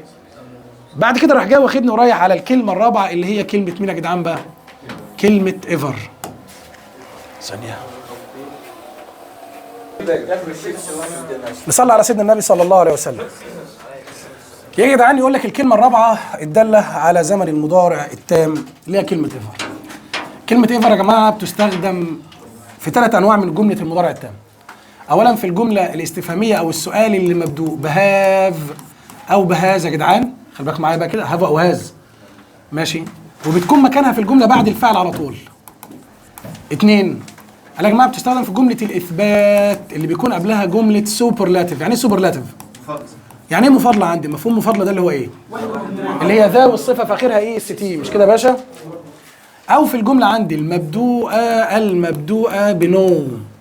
وخد عندك بقى امثله بالنوعيه ديت لما يجي يقول لك نو جيرل has space worn like that. مفيش بنت لبست بالطريقه دي، ويحط لك بقى في الاختيارات كلمات الداله دي مع دي عشان انا احط في الاخر كلمه مين؟ عشان بس الجمله مبدوءه. او لما يجي يقول لك يا جدعان English is the most enjoyable. يعني ايه most enjoyable ده يا جدعان؟ يعني الاكثر متعه I have space seen او studied. الجمله دي كده بنسميها جمله مضارع تام مثبته. ايه اللي يخليني احط كلمه ايفر فيها؟ ان يا جدعان عندي في مفاضله اللي هي ذا موست وبعدها صفه ايه؟ صفه طويله. ماشي يا باشا؟ صلى على سيدك النبي صلى الله عليه وسلم. الكلمه عندي بقى الخامسه والكلمه السادسه اللي هي كلمه فور وكلمه مين يا جدعان؟ كلنا عارفين ان فور معناها لمده، سنس معناها منذ، وان الفارق ما بين الاثنين دول هو ان كلمه فور بيجي بعدها فتره زمنيه محدده. من نوعيه بقى يا جدعان ايه بقى؟ الارقام اللي بيجي بعدها ظروف، فور ا داي، فور ا ويك، فور ا مانث، فور ا لونج تايم، فور ا شورت تايم، ماشي، فور ايفر، فور اباوت، فور نيرلي، فور ايجز. وكلمه سنس بيجي بعدها كلمات من نوعيه وقت بدايه الحدث، لا من نوعيه ارقام السنين، الشهور، فصول السنه، الايام، الكلمات الداله على زمن الماضي. يمكن من اكتر الحاجات اللي بس يعني شدت انتباهنا شويه في الفارق ما بين الاثنين ان انا هنا بقول فور ايجز، انما هنا سنس بقول سنس ذا ايج اوف. خلي بالك معايا، هنا بقول فور ذا لاست، هنا بقول سنس مين يا جدعان؟ لاست. مع ان بعد كده قال لي على فكره انا ممكن استخدم كلمه ذا لاست عادي، بس بشرط ان هيجي بعدها اسم. يعني اقول سنس ذا لاست كريسماس، ذا لاست بارتي، ذا لاست ماتش، ذا لاست فيلم. انما هنا سنس ذا لاست واحط ظرف دل على زمن، ذا لاست داي، ذا لاست ويك، ذا لاست مانث، وهكذا. ماشي يا جدعان؟ طيب ولكن يا جماعه كلمه سنس بقى خلاص احنا عارفين ان ايه؟ الاسئله بتجيني لما يروح جاي يعمل لي نقط ويحط لي واحده من الكلمات بتيجي بعد فور او سنس وهكذا. يقول لك بقى كلمه سنس حوارها اكبر من انها تيجي كمجرد كلمه يجي بعدها كلمه او رقم سنه او اسم شهر او اسبوع او فصل سنه والكلام الفارغ ده كله. قال لك انا ممكن استخدمها كرابط واجيب قبلها بريزنت بيرفكت اللي هو المضارع، واجيب بعدها مين بقى يا جدعان؟ باست سيمبل اللي هو الماضي الايه؟ البسيط. كمان يا جدعان ممكن اجيب قبلها مصطلح كده اسمه اتس واحط بعديه مده، ويبقى اتس دي معناها لقد مرت المده دي، وبعدها احط برضو ماضي بسيط. كمان ممكن استخدم كلمه سنس وقبلها جمله نتيجه واحط بعدها يا جدعان سبب، وتبقى عندي بتساوي كلمه بيكوز او كلمه مين؟ او كلمه از يا جدعان معناها لان. طب سبحان الله تطلع ان كلمه سنس زيها زي وايل ووين كده، لو ما لقيتش بعدها فاعل بحط بعدها فعل مضاف له والجمله الثانيه بتبقى زمن باست سيمبل عادي ماضي بسيط. وهنا يا جدعان نقف وقفه صغيره في المثال ده اهو. لما يجي يقول لك ماي فريند هاز ايرند a lot. ايرند يعني ايه ايرن يا جدعان دي؟ معلش كسب كتير since he space abroad. وراح جاي ما بين قوسين كده قال لي يا استاذ traveled ولا had traveled ولا يا سيدي الفاضل travels. طبعا يا جدعان الانسان المحترم اللي مركز في الجمله هيشوف كلمه مين في النص، هيشوف قبلها زمن ايه ده يا جدعان، يبقى بعدها مين يا جدعان، يبقى اذا هختار مين يا جدعان؟ traveled. ماشي يا بيه. او انه يقول لك space working hard he earned a lot. وروح جاي عامل لك كده رئيس ما بين قوسين يقول لك بقول لك ايه، نمشيها فور ولا نمشيها سينس؟ بقول لك ايه، مالها كلمه during؟ ما تمشيها كلمه just يا عم الحاج. انا دلوقتي لمحت فعل مضاف ل ing معناه working hard العمل بجد، فانا during ما بيجيش بعدها فعل مضاف ل ing، يجي بعدها اسم اصلي. ماشي يا جدعان؟ لا من نوعيه during journey during picnic during the film. ماشي يا جدعان؟ فانا هلغيها كلمه جاست ما بيجيش بعدها جيرن. فور نفس الكلام. سينس هي اللي لو ما فيش فاعل اجيب بعدها فعل مضاف له. قال لي طب ايه رايك ان انا ممكن استخدم فور وسينس في السؤال؟ استخدم فور وسينس فين في السؤال؟ ممكن استخدم فور وسينس في السؤال ازاي؟ قال لك ممكن تسال بقى تقول ايه؟ فور هاو لونج وسينس وين. ايوه ماشي. بعد ما تسال ايه اللي هيحصل يعني؟ حضرتك بتجيب بقى الفاعل وبعد الفاعل بتحط هاف اذا كان الفاعل ده جمع او هاز اذا كان الفاعل ده مفرد زائد التصريف الكام. خلاصه الكلام انا بسال بيهم وبعمل سؤال في زمن المضارع التام، بس الفارق ان فور هاو لونج منذ متى، سينس وين نفس المعنى. واحد يقول لك على فكره بقى الثالثه بتاعتهم كانت كلمه اسمها هاو لونج اجو اللي هي منذ متى، بس دي يا استاذ بقى الفعل المساعد اللي بيجيني هيبقى كلمه ايه؟ ديد. في حاجه بس انا عملتها هنا يا جدعان مش صح، المفروض ده اللي يجي الاول وده بعدين، لان لما بكون سؤال بحط الفعل المساعد، يعني فور هاو لونج او سينس وين وبعدين هاف وهاز وبعدين الفاعل على حسب بقى جمع او ايه او مفرد. طيب صلى على سيدنا النبي صلى الله عليه وسلم. يرجع ويقول لي يا استاذ طب ايه رايك لو انا قلت لك، احنا وصلنا لحد 6 كلمات، ايه رايك لو قلت لك في عندي كلمه يت حتى الان، ليتلي حديثا او مؤخرا، ريسنتلي حديثا، so far حتى الآن، up till now until now حتى الآن، up to now حتى الآن برضو. من لذاذة الكام كلمة دول إن كلهم بيجوا في آخر جملة المضارع التام، ما لهمش بقى مكان في الأول ولا في النص ولا كلهم في الآخر. بس دي بتيجي في آخر جملة النفي والسؤال، دي بتيجي في آخر كل أنواع الجمل بتاع المضارع التام، دي بتيجي في آخر السؤال والإثبات، دي بتيجي في آخر كل الأنواع، دي بتيجي في آخر الإثبات. فلما أجي أقول أنا بقى my neighbor hasn't، نقول telephoned me، تليفون دي فعل بمعنى اتصل يا جدعان، me space. ويقول لي كام كلمة من دول تيجي في آخر الجملة دي بعد ما تحدد لي نوع الجملة دي إيه أصلا، نوعها إيه؟ نفي صح؟ مين بقى اللي هتيجي في آخرها؟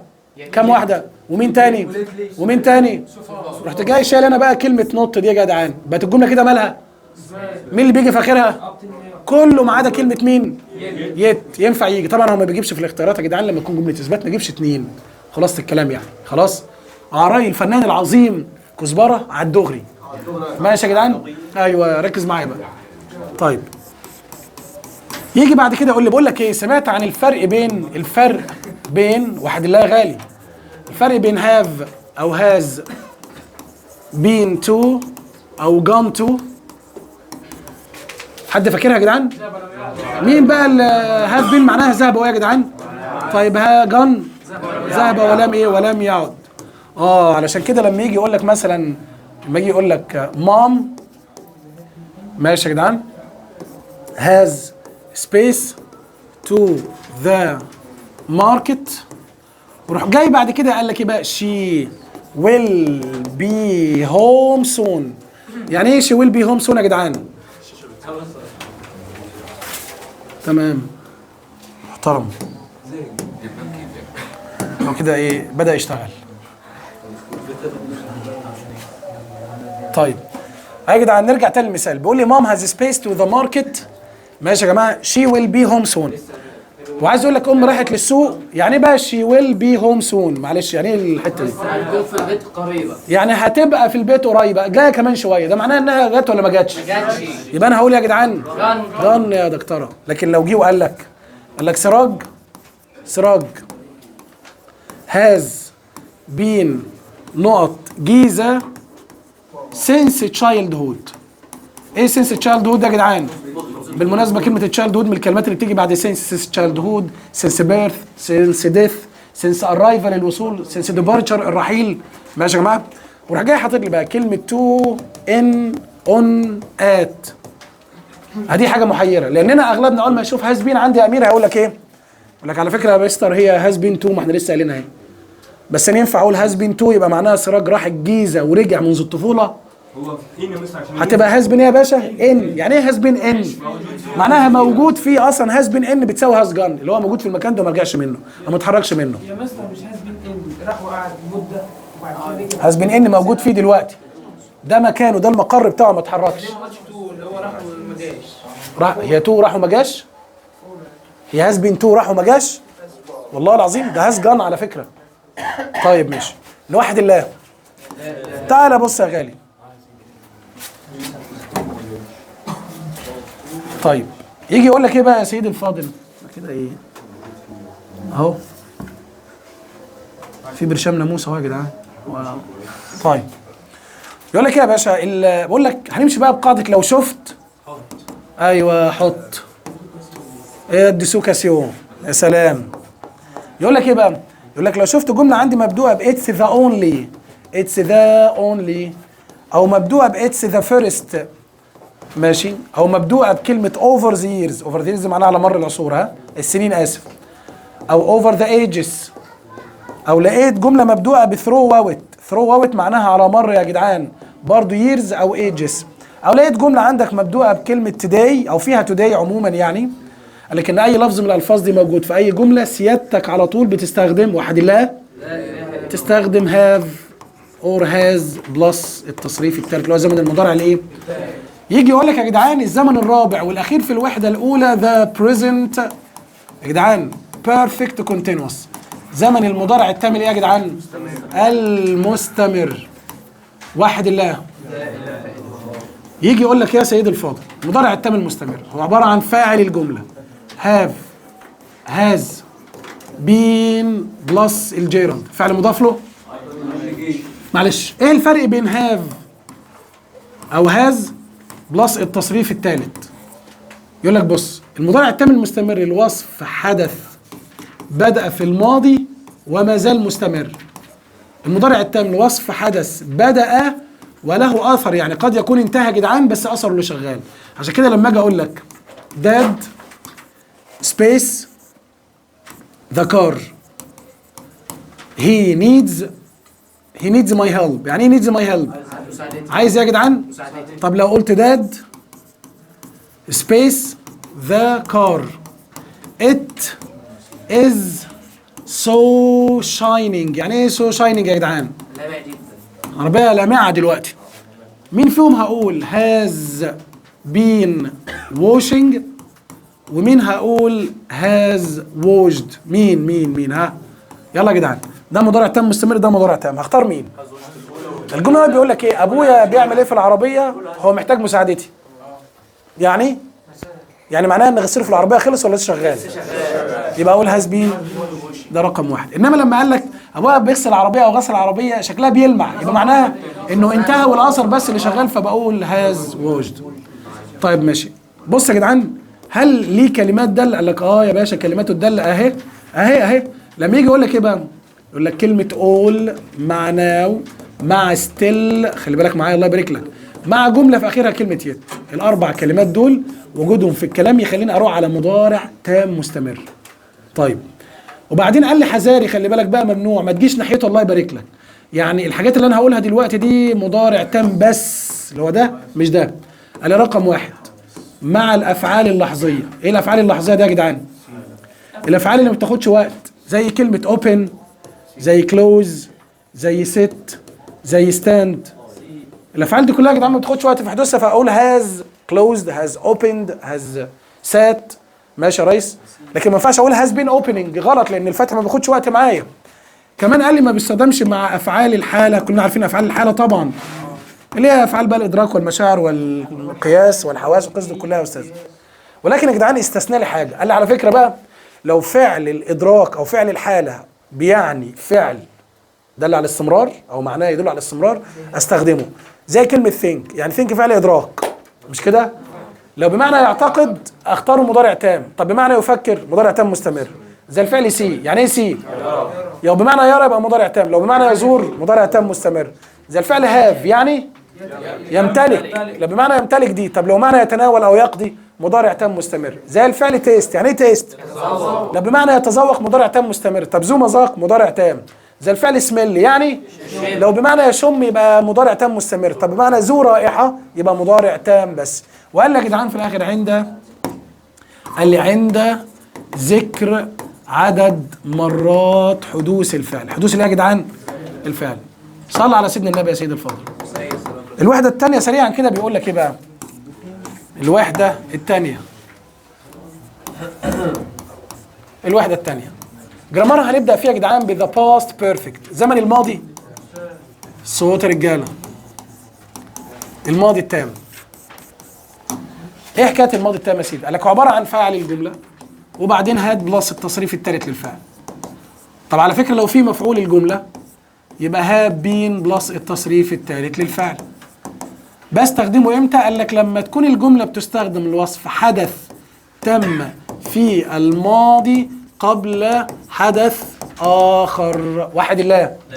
هو انا لو جيت وقلت لك يا جدعان I wrote homework، انا كتبت الواجب ذات اللي مستر سبيس مي تو دو، وراح جاي في الاختيارات قال لي مستر اسكد، طب هاز اسكد، طب هاد اسكد.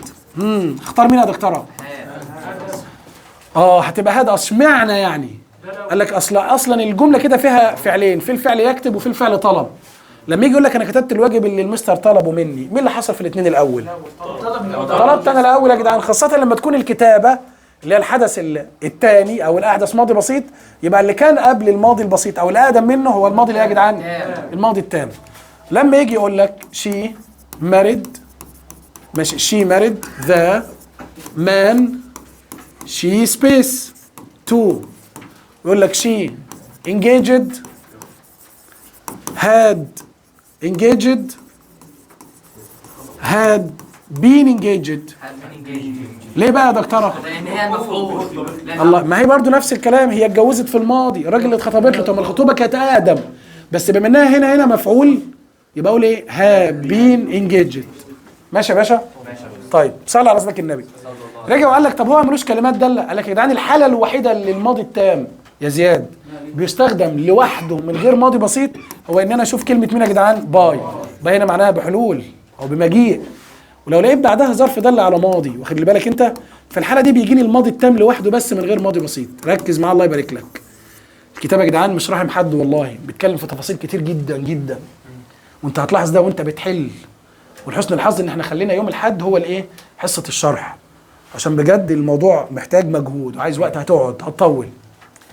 يعني انا لما اقول باي 2011 ذا ايجيبشن، الشبيحه اللي هم مين؟ المصريين، هاد ستبد مبارك داون. يعني ايه ستبد مبارك داون؟ يعني ايه يا جدعان؟ خلعوه. ماشي، ويا ريتهم ما خلعوه. يجي يقول لك ايه بقى؟ ادي باي يا استاذي، ودي سنه دل على الماضي، باي بقى سنه ماضيه، باي لاست ويك، باي يسترداي يا جدعان. المهم ان في الاخر بيجيني الماضي التام لوحده بس. لكن على فكره كل اسئلتي اللي موجوده في المنهج بتقول لي ان في روابط بتشتغل على الماضي البسيط والماضي التام، اللي هي من نوعيه وين، وعندي كلمه افتر، وعندي as soon as، وعندي كلمه once تاني، وعندي كلمه the moment، ومعايا كلمه before، ومعايا كلمه by the time. ايه بقى الكلام؟ ايه الكلام؟ صلى على سيدنا النبي صلى الله عليه وسلم. الكلام على ان من اول وين لحد كلمه ذا مومنت بيجيني الحدث الاولاني او الاقدم اللي هو الماضي اللي يا جدعان، ثم بعد كده بيجيني الحدث الاحدث او الثاني اللي هو الماضي اللي يا جدعان. اما الاثنين دول وايه اللي حصل؟ ماشي.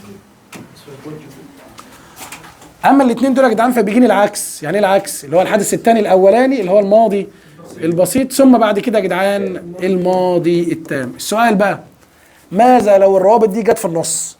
بعمل ايه؟ هعكس. يعني ايه هعكس؟ اعمل ازاي؟ من الاخر يا مستر كده البسيط هيبقى في الاول لما تكون وين واخواتها في النص. التام هيبقى في الاول. اي بالظبط. اذا لما اجي اقول لك يا جدعان وين اي هاد يا جدعان، وين اي هاد ستادد، لما ذاكرت يا جماعه اي جوت هاي ماركس، ربنا كرمني الحمد لله وجبت درجات نظيفه. ادي وين، واللي بعمله مع وين هيمشي مع افتر واسون از وونس وذا مومنت عادي. ادي عندي ماضي تام وادي عندي ماضي بسيط. طب معلش كده لو جيت وقلت استخدم وين، قول لي ادي يا مصطفى لو وين في النص ايه اللي هيحصل؟ اظبط الجمله دي نزلها لي تحت على ان وين في النص. هجيب مين ثم مين؟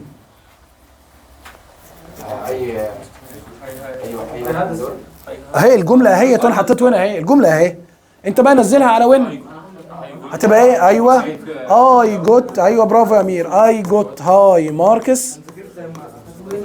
ماشي. وين ايه بقى؟ وين اي هاد ستادد يا جدعان، ما فيهاش بربع جنيه تفكير. طب انا لو قلت لك مثلا بيفور مثلا بيفور اي ترافلد، قبل ما اسافر حضرتك اي هاف بوكد ا تيكت، عملت ايه؟ حجزت انا تذكره بقى. يا سلام. طب ماذا لو كلمه بيفور، قول كده عمر، ماذا لو بيفور في النص هعمل ايه؟ هتبقى اي هاف بوكد بيفور اي ايه؟ اي ترافل، مش كده يا جدعان؟ طيب يجي بقى يقول لك ما توهمش نفسك انك كده في السليم، ده انا في عندي حاجه اسمها افتر ذات وفي حاجه عندي اسمها بيفور ذات. مالهم دول؟ قال لك طلعت افتر ذات بتساوي عندي كلمه بيفور وهي في النص، تخيل. وطلعت ان كلمه بيفور ذات بتساوي كلمه افتر وهي في النص. يعني ايه؟ هي بيفور وهي في النص كان بيجي قبلها ايه؟ ماضي تام ثم ماضي بسيط. طيب افتر وهي في النص كان قبلها ايه؟ وبعدها مين؟ سبحان الله بقى الليله مشيت على هذا الحوار. افتر ذات بيفور ذات طلعت عكس الاصلها، يعني افتر ذات عكس افتر، بيفور ذات عكس بيفور. تمام؟ فلما يجي يقول لك مثلا I did homework space that I went for a walk، طلعت ايه؟ طلعت يا جدعان، طلعت اتمشى وحد الله. ويقول لك بقى يا سيدي طب امشيها بيفور ولا خليها افتر وتوكل على الله، ولا نحط كلمه وين ولا نحط كلمه وانس؟ في البدايه كده يا جدعان سكه ودغري، مفيش عندي كلمه مين بتيجي بعد مين؟ ما بتجيش بعد مين يا جدعان؟ ولا بعد مين يا جدعان؟ بقى عندي بيفور وافتر. اطلع انا بقى عيل حفيظ واقول لك الله ده ماضي بسيط. معلش يا جدعان انا اسف هخلي ده بس اهي، خلي دي هاد ضم. ايوه معلش يا جدعان انتوا صح حبيبي ماشي. ابقى بقى ده ماضي تام وده ماضي بسيط، ابقى فرحان واروح جاي حاطط كلمه مين يا جدعان؟ بيفور. هتبقى صح؟ ده هتبقى افتر. والمعنى ماشي ازاي؟ خد المعنى بقى، خد المعنى. يقول لك ايه؟ يقول لك انا عملت الواجب. افتر ذات يعني ايه افتر ذات؟ بعد كده انا طلعت اتمشى. يبقى فعلا ده كان الاولاني وده كان الايه؟ الثاني. طيب صلى على سيدنا النبي صلى الله عليه وسلم. يرجع يقول لك طب بالله عليك يا شيخ ما تنساش ان وين ومعاها كلمه افتر ماشي، ومعاها حرف الجر اون ماشي يا جدعان، ومعاها عندي بيفور، ومعايا عندي هافينج. ايوه مالهم يعني؟ بقدره لا اله الا الله من اول وين لحد بيفور مفيش بعدهم سبجكت، بيجيني الفعل مضاف له اي ان جي، او يجيني بعدهم بينج والتصريف الكام يا جدعان؟ طب انا عندي هافينج كده هافينج اصلا ما بيجيش بعدها فاعل، يا يجيني التصريف الكام يا يجيني بين والتصريف الكام. ايه الفرق بقى طالما ما فيش عندي فاعل ان انا اختار دي او دي؟ قال لك حسب الجمله الثانيه مبدوءه بفاعل وما فيش هنا ضمير حط دي، مبدوءه بمفعول وما فيش هنا ضمير حط دي. نفس الكلام مع هافينج. الجمله الثانيه مبدوءه بفاعل وما فيش، طبعا هي كده ما بيجيش في فاعل يبقى تصريف ثالث، في مفعول يبقى بين والتصريف الثالث. فلما يجي يقول لك مثلا having سبيس ذا اكزام اي بص ديليفرد. يعني ايه ديليفرد دي يا جدعان؟ انا سلمت بقى، مش مع ديليفر معناه يسلم يا جدعان. اي سلمت ازاي بس؟ اي ديليفرد ماي ماي بيبر. سلمت ليه يا جدعان؟ الورقه. وقلت بقى having يا جماعه finishing been finished. طب بص finished، طبعا انت كده كده هتستبعد مين خالص اصلا من الكلام بما ان في كلمه ايه؟ having يا اسلام. هستبعد الفعل مضاف له، مش شغلانتها يا بيه حضرتك.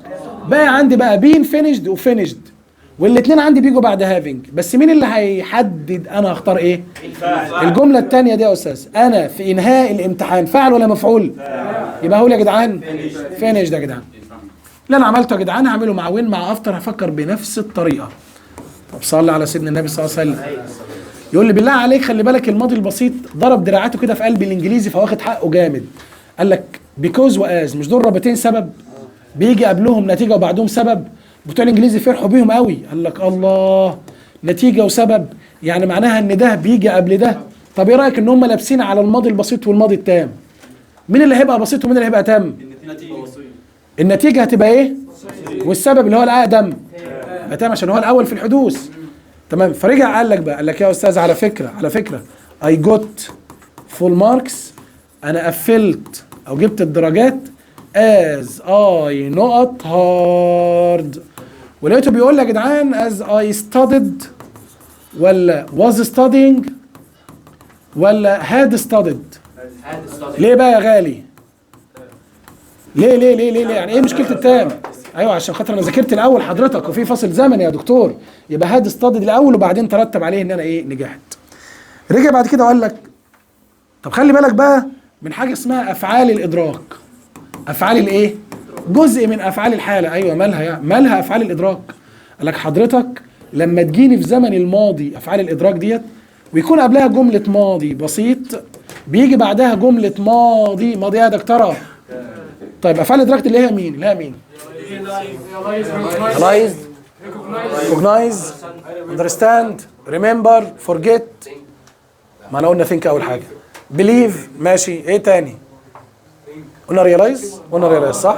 المهم الافعال دي بقى لما تجيني في زمن الماضي يا جماعه، لما تجيني في زمن الماضي اعرف ان اللي قبلها لو ده يبقى بعدها ده. عشان كده لما اقول لك when I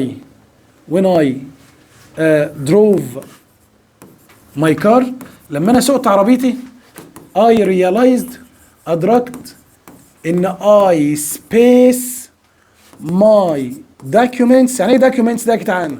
وثائقي on the desk. على ليه يا جدعان؟ بيقول لك لما أنا سوقت عربيتي وجيت أمشي أدركت إن أنا عملت إيه في الوثائق على المكتب؟ put ولا had put؟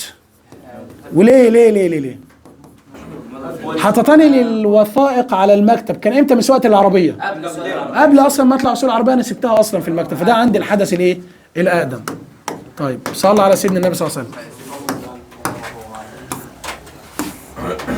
من ضمن الحاجات المهمة في زمن الماضي التام قاعدة لم يكد حتى. ويا سلام بقى، يا سلام لما تعرف ان هي مين بقى يا جدعان من غير صوت بعد اذنك. no sooner than، no sooner يا جدعان than، hardly when او before. خلي بالك مش when لوحدها، ها الصوت يا جماعه. طب scarcely when او before برضو يا جدعان، when او before. طب في حاجه عندي اسمها it wasn't until بس بيجي معاها كلمه حتى بمعنى. وفي حاجه عندي اسمها it was only when وبيجي معاها حتى بمعنى ايه يا جدعان؟ بمعنى ذات. صلى على سيدنا النبي صلى الله عليه وسلم. الفراغين دول هنا هيجيني الحدث الاولاني، هنا هيجيني الحدث الثاني، فهنا هيجيني زمن ماضي. بس قال لي يا جدعان الماضي التام اللي هيجيني هنا معلش هيجيني على شكل ايه؟ فقال لي انك هتحط هادي الاول وبعدين الفاعل ثم التصريف الكام. حته كده موجوده في الكتب بس ما بيدوس عليها في الاسئله قوي. قال لك على فكره ممكن بدل الماضي التام تحط ماضي بسيط، بس برضه هيبقى سؤال ديد والفاعل ثم الفعل في الانفينيتيف. هنا بقى لا، الماضي التام هيجينا على شكل خبر، يعني هبدأ بالفاعل وبعدين مين يا جدعان؟ هاد زائد التصريف الكام. طبعا يا جدعان هنا بستخدم زمن الماضي البسيط مع الكل، ما فيش فرق. وعايز اكد على ان نو سونر بيجي معاها ذن مش غيرها. ما ينفعش واحده من دول تاخد مكان واحده تانية، كل لم يكد معاها حتتها. فلما يجي يقول لك هاردلي هاد اي ستادد، لم اكد اذاكر وين اي سليب. حتى يا جدعان قلت لك قبل كده يا ريس، عايز تنام اعمل ايه؟ عايز تنام اعمل ايه؟ ذاكر، افتح كتاب، ماشي؟ افتح كتاب او روح الدرس، ماشي بيه؟ روح الدرس واقعد كده ساكت واسمع. اكتر حاجه هتحصل لك انك هتنام في ساعتها. اكتر حاجتين بينيموا انك تعمل ازاي؟ انك تذاكر، او انك تروح جاي عامل ازاي؟ او انك تروح جاي رايح الدرس وقاعد وتركز. يعني لما تحاول تركز هتنام، خلي بالك دي حاجه معروفه، ما تعرفش ايه الفكره. ماشي يا سيدي. اللي حصل بقى يا جدعان، شفت الجمله اترتبت ازاي بعد اذنك؟ وهنا ماضي بسيط. ماذا لو شلت هاردر وحطيت نو سونر يا جدعان؟ ها هتبقى ايه؟ هغير حاجه هنا؟ ماشي. هغير حاجه هنا؟ طب ماذا لو كانت كلمه it was only when مكانها؟ هغير ايه يا بيه؟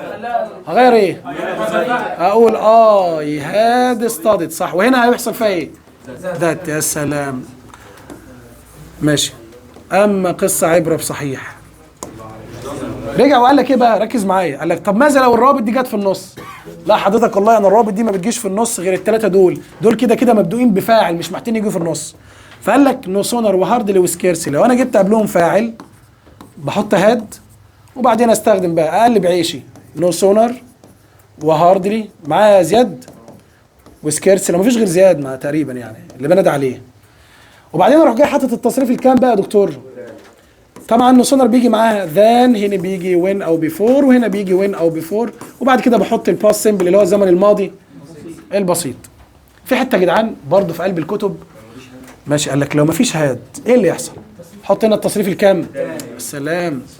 السلام. يعني انا مثلا لو همسك الجمله دي وهنا هسال مين بقى؟ اسال زيزو. ماشي.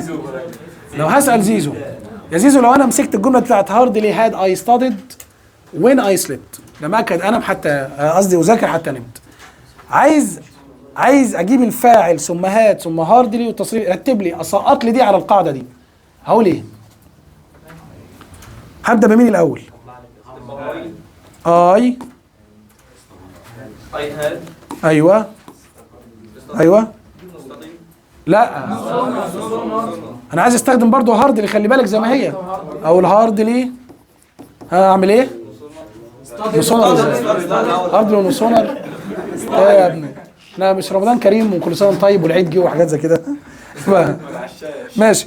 يبقى استادد هتبقى يا باشا بقى وين. ايوه اي سليبت. اشكرك شكرا فظيعا جزيلا كثيرا. ماشي يا جدعان. اخر حاجه ان شاء الله في الوحده الثانيه يا جدعان، ماشي، اللي هي مين بقى؟ ذا باست بيرفكت يا جدعان كونتينوس، اللي هو المضارع. بعدين ثانيه بس، ما انا عارف يا سيدي، انا بس والله بريحكم بس، يعني بقول لك اخر حاجه عشان احمسك انك تسمع، ليس الا، لكن انا هكمل ايوه بالظبط. الماضي التام المستمر، خلاص يا جدعان، وعباره عن فاعل هاد بيم بلس الجيرند، هاد بلس الايه؟ الجيرند. ايوه امتى انا بستخدمه؟ والله يا جدعان كلام لذيذ خالص. قال لك هو بيستخدم ايه بقى؟ لوصف حدث. فين الناموسه؟ هتقط في المونتاج. يا نهار، فين الناموسه؟ الله يا سلام يا سلام. بعد ما السبوره بخ، على فكره احنا كنا كاتبين 7 صفحات. ماشي يا ريس. المهم يا سيدي معلش. قال لك يا استاذ the past perfect continuous، زمن الماضي التام المستمر. قلت لك فاعل وبعدين هابين بلس الفيرب بلس اي ان جي.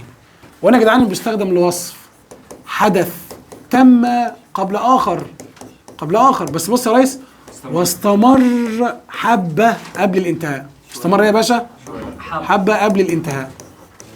وانا عايز بس اجيب لك ايه نهايه الحوار، ان دايما الماضي التام ما بيجيش الا في التركيبه دي. ماشي؟ اللي هو ايه بقى؟ بص، past perfect continuous اللي هو الزمن ده بتاعي، لازم تكون في الجمله بتاعته كلمه for او since، وبعدين اجيب المده اللي بتيجي مع كل واحده زي ما خدناها في المضارع التام، وبعدين بحط الرابط دي كلمه when او before او by the time. by the ايه يا باشا؟ واروح جاي حاطط past simple زمن الماضي البسيط. ركز معايا بقى علشان خاطر دي الصيغه الثابته والمشهوره للماضي التام المستمر، لازم يتوفر في الجمله كل ده. فيقول لك ايه بقى؟ I have been cooking، انا فضلت اطبخ for 2 hours لمده ساعتين. ماشي يا جدعان؟ before I went to sleep، قبل ما اروح انام. يبقى معناه ان في ترتيب في الاحداث، مش حدث قطع التاني. بقول لك اهو فضلت مستمر في الطبخ لمده ساعتين، هو ده كده اللي خلاني استخدم الاستمرار. ان انا اي نعم طبخت قبل ما انام، بس الطبخ استغرق وقت شويه، وده اتحدد بوجود كلمه مين يا جدعان؟ فور. او مين يا جدعان معايا؟ وبعد كده عندي كلمه بيفور اللي هو الرابط الطبيعي عادي، وبعدين زمن ماضي ايه؟ ماضي بسيط. وبعد كده قال لي ممنوع. فاكر بقى الممنوعات بتاعت زمن المضارع التام؟ بقول كده نفس ممنوعات المضارع التام المستمر. ايه هي الممنوعات بتاعته؟ حد فاكر؟ انه ما بيستخدمش مع افعال الحاله، ما بيستخدمش مع الافعال اللحظيه، ما بيجيش عند ذكر عدد مرات حدوث الفعل. حد فاكر مثالها كان ايه؟ عدد مرات حدوث الفعل دي يا بيه؟ قولي مثال. بالظبط. I had been writing 3 emails مثلا. مش كده يا جدعان؟ طيب تعالى بقى يا سيدي الفاضل اخيرا المقارنه والصفات. يعمل ايه بقى يا باشا؟ كلنا عارفين ان الكلمه الاساسيه في الدرس ده هي مين يا جماعه؟ هي الادجكتيف. وطبعا لما جينا عرفنا الصفه عندي يا زياد، لما جينا عرفنا الصفه قلنا ان الصفه كلمه تصف الاسم، مش كده؟ تصف الايه يا دكتوره؟ تصف الاسم وتاتي فين يا عمي؟ لا ده موال بقى، ده اسهل حاجه انها بتيجي قبله. لكن حضرتك هي بتيجي بعد مين بقى؟ بعد الفيرب تو بي، بعد اي فعل بمعنى يصبح، بعد اي فعل بمعنى يبدو، بعد الفعل كيب، بعد الفعل ميك، معاك الفعل فيل. ويا سلام بقى لما تعرف انها بتيجي مع كلمة some واني ونو وافري. ركز معايا الله يبارك لك، لما يجي بعدهم كلمة one او body او thing او where، عشان لما يجي لك سؤال بس عايز يوقعك. فاكر ايه؟ فاكر ان انت عيل هفا، بس انت راجل محترم يا حاج اسلام. لما يجي يقول لك على فكرة يا استاذ I need someone space to speak with. يعني ايه to speak with يا جدعان؟ اتكلم. عارفين الجماعه اللي عندهم جفاف عاطفي؟ اللي هو ما كانش بيتكلم مع حد ده يا جدعان. يقول لك لما كبر كده نفسي حد يفهمني. ماشي؟ يقول لك ايه بقى؟ someone. يقول لك someone calmly او calm او calmness. يعني ايه calm اصلا ده يا جدعان؟ لا مؤاخذه. طب معلش، هي الكلمه دي صيغتها ايه؟ والمصحف صفة؟ ودي ايه يا باشا؟ بسم النبي حرصك يا حبيب قلبي. انا بقى في وجود كلمة someone هختار مين ولا ايه؟ هختار ايه؟ الصفة. وهتبقى كلمة مين؟ كام. وهكذا بقى اللي انا عملته مع someone هتعمله مع كل الليلة دي. انواعها. انواع مين يا ابن الحلال؟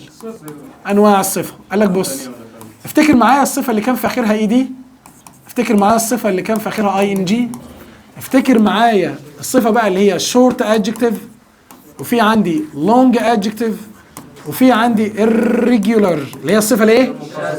طب بالله عليك، فاكرين الصفة اللي كان في اخرها اي دي واي ان جي؟ دي كانت بتصف شعور الموصوف، ودي بتصف طبع الايه يا جدعان؟ يعني انا لما كنت بقول يا استاذ excited، يعني ايه excited؟ والله ما حصل.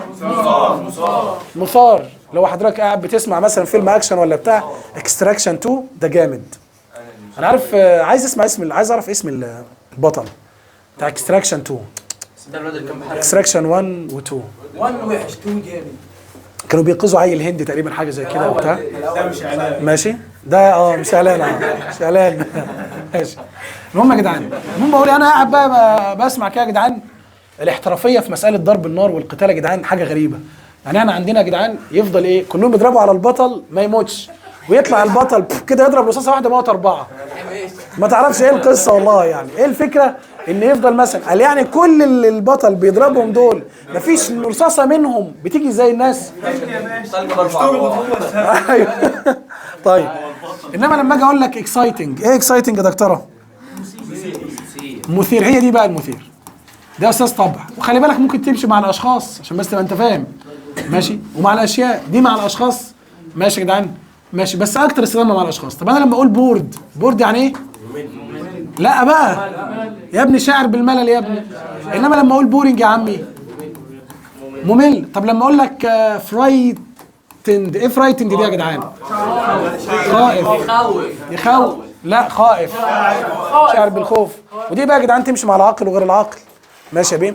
انما يا جماعه لما اقول فرايتنينج مخيف تمشي مع العاقل وغير العاقل. ما انا بالنسبه لي مثلا لو فار طالع على السلم وانا نازل ومش واخد باله ماشي، ايه اللي بيحصل؟ ان انا اللي مش واخد بالي الفار اللي مش واخد باله احنا اللي الدنيا بنتخض. ايوه انا بالنسبه لي الفيران دي مشكله في حياتي اقسم بالله ماشي. يبقى انا بقى الفار بالنسبه لي بقى يا جدعان فرايتنينج. انا بقى يا جدعان وانا بنط من على السور او بنزل من على السلم 20 درجه مره واحده، انا بالنسبه لي ايه؟ فرايتند ولا فرايتنينج؟ ايوه والله ما عندي مشكله فيه. طيب نكمل يا بيه، نصلي على سيدنا النبي صلى الله عليه وسلم. طب تعالى على الصفه القصيره بقى. كلنا عارفين يا جدعان اللي هي ذات المقطع الواحد، والصفه الطويله يا استاذ ذات المقطعين بيوتي فول. والصفه الشاذه ما هو كتير بقى، كتير احنا عارفين يعني. الصفه الشاذه بقى من نوعيه كلمه جود، ومعايا كلمه باد، ومعايا فار، ومعايا ليتل، ومعايا ميني او ماتش. صلى على سيدنا النبي صلى الله عليه وسلم.